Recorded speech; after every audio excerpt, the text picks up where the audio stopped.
Since this week is Earth Week and Wednesday was Earth Day, I decided to end the week off with a read aloud. The read aloud that I'm doing for you today is called The Great Kapok Tree. It's about the Amazon rainforest. The tops of the trees in the rainforest are called the canopy, and the canopy is a sunny place that touches the sky. The animals that live there like lots of light. Colorful parrots fly from tree to tree. Monkeys leap from branch to branch. And the bottom of the rainforest is called the understory. The animals that live in the understory like darkness. There, silent snakes curl around hanging vines. Graceful jaguars watch and wait.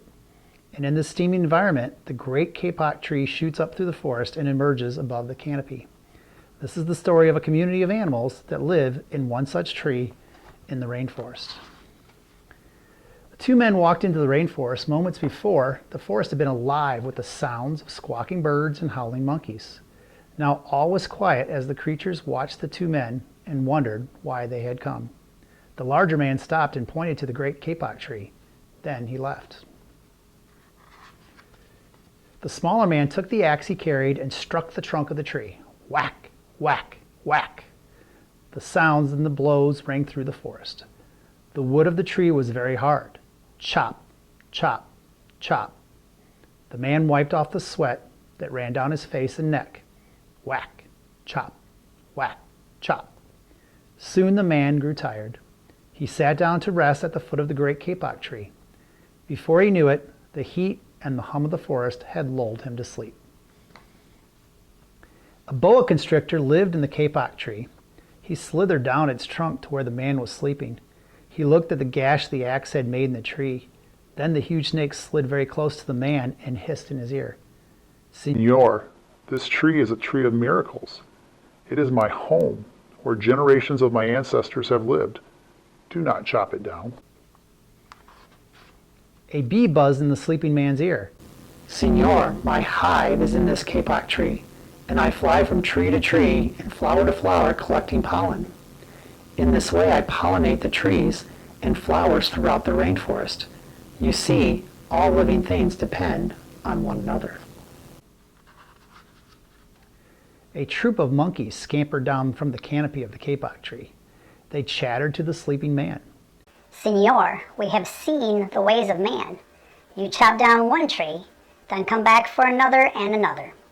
The roots of these great trees will wither and die, and there will be nothing left to hold the earth in place.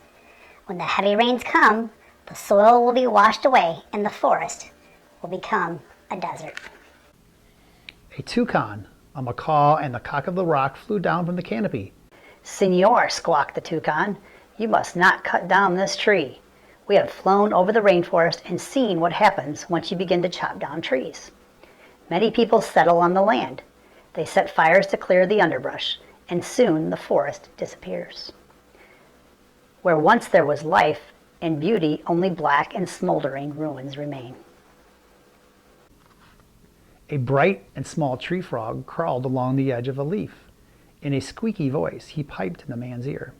Senor, a ruined rainforest means ruined lives. Many ruined lives. You will leave many of us homeless if you chop down this great kapok tree. A jaguar had been sleeping along the branch in the middle of the tree. Because his spotted coat blended into the dappled light and the shadows of the understory, no one had noticed him. Now he leapt down and padded silently over to the sleeping man. He growled in his ear. Senor, the kapok tree is home to many birds and animals. If you cut it down, where will I find my dinner? Porcupine swung down from branch to branch and whispered to the man. Senor, do you know what we animals and humans need in order to live? Oxygen. And Senor, do you know what trees produce? Oxygen. If you cut down the forest, you will destroy that which gives us all life. Several anteaters climbed down the kapok tree with their young clinging to their backs. The unstriped anteater said to the sleeping man, Senor, you are chopping down this tree with no thought for the future, and surely you know that what happens tomorrow depends on what you do today. The big man tells you to chop down a beautiful tree. He does not think of his own children, who tomorrow must live in a world without trees. A three-toed sloth had begun climbing down from the canopy when the man first appeared.